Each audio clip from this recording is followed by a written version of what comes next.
My name is Eduardo Castro, original from El Salvador. Came to United States in 1990, so that's 29 years ago. Long 29 years ago. Came by myself. I didn't have any relatives here. So the first 3 months I stayed with a sister-in-law who had her own family already. Sister-in-law, she was my brother's ex-wife. My brother, who has passed about 5 years prior to me moving to the United States, if that makes any sense. So I started working. One of my first jobs was working at Lexington Market cleaning fish. I don't know if you know what that is, but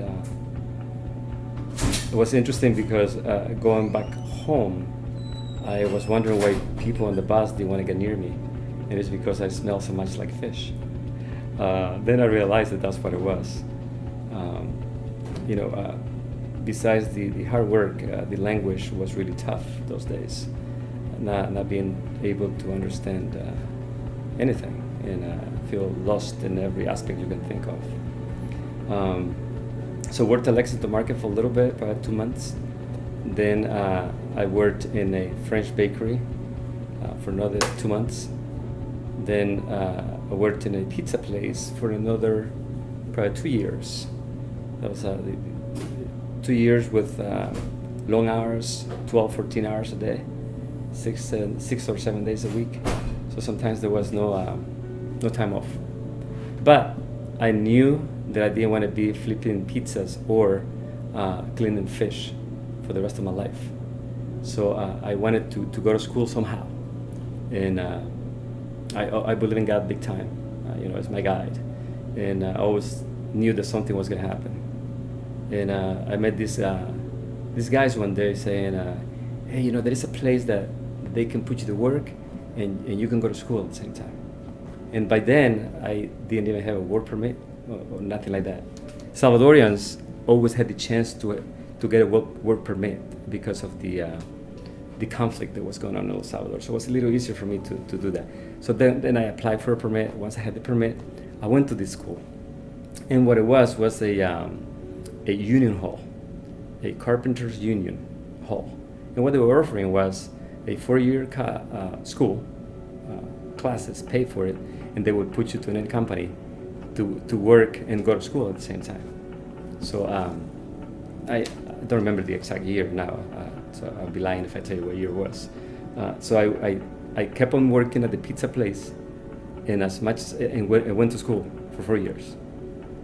The problem was, and now thinking back, sometimes we don't believe in ourselves, because I finished school, and for 2 years I kept on working in the pizza place. And I'm thinking, one day I'm like, what are you doing?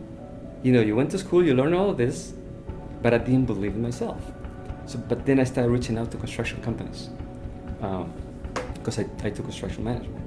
So I started reaching out, and the first company I applied to, they hired me, and realized that I knew a lot about construction, more than I thought, because I started as a helper, carpenter helper, then I became a foreman, and quickly escalating.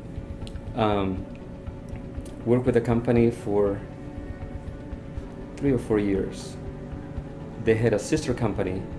No, they were a sister company of a larger company, which is the company that I work for now. So I went up, I scaled and went up to the highest position that I can go in that company. And there was nowhere else for me to go. So I decided to move to the big company. And that's where I'm still are right now. So I escalated a couple other positions. I am one of those guys that runs the work. They give me the project, name, plans, specifications, and here it is, go get it done, right? But through all that, so I got married about 16 years ago. I have 3 beautiful kids, 10, 8, and 4. And and I guess the reason I'm telling you all this first is because many times people that are born and from here see us in the street and have no clue about our story at all. And they are really easy to judge, and for a lot of people, we are just those guys who are here taking people's jobs and people's opportunities. But the struggles of ours are the same struggles as their struggles, right? So I guess if anything that I wanted to get across, talking about my quick story, is that we're not here to steal anybody's jobs. We are here to contribute to the society. And there are a lot of other people like me that are not just flipping burgers forever or flipping pizzas forever. They have in their minds, in their brains, they wanted to be successful. They wanted to bring as much as they can for their families. And a lot of I have a lot of friends who share the same interests as me. And also, my main goal is to make sure that my kids have a better life than I did. I want to change that. I want to be able to change history, if that's what I can, if I can put it that way. My sister-in-law was asking me that a couple of days ago. She says, "So what happened when people got divided to those who have stuff and those who don't have that much stuff?" I said, "Look, I don't know when it happened, but to me, I know that my kids are going to have everything they need to succeed in life because of what mom and dad are doing for them right now." A couple of the struggles, again, when I didn't know the language very well, there was a quick story that there are some things that you never forget, right? And this is one of those. I worked in this restaurant, it was owned by Asian, and these guys, the waiters, came and got me and a couple of the guys who were washing dishes, and they put us in the closet. I think you heard this before. They put us in the closet, and then they went and got everybody else. And now that I know, they said that immigration was coming, but he went and got everybody else, opened the closet, and they all started laughing at us. I'm like, oh, okay, so you don't forget those things. At the same time, though, I have found a lot of people that were willing to, from here, they were willing to help and open doors. Like the guy who invited me to go to school. I don't remember his name now, but I will never forget what he did for me.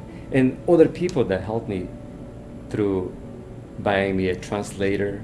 Going to school, not knowing the language was really tough. Being in school with all 20-year-old, 18-year-old American kids in college, that wasn't easy.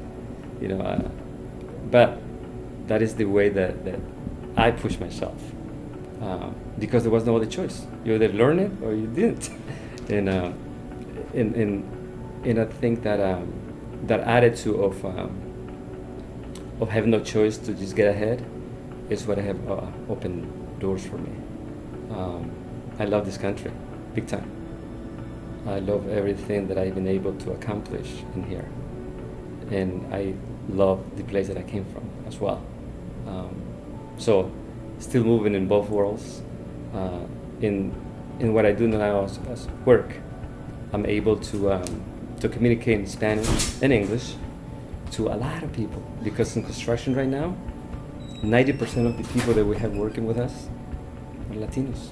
Whether we like it or not, those are the guys building our places, our hotels, our roads, our restaurants, anywhere you can think of.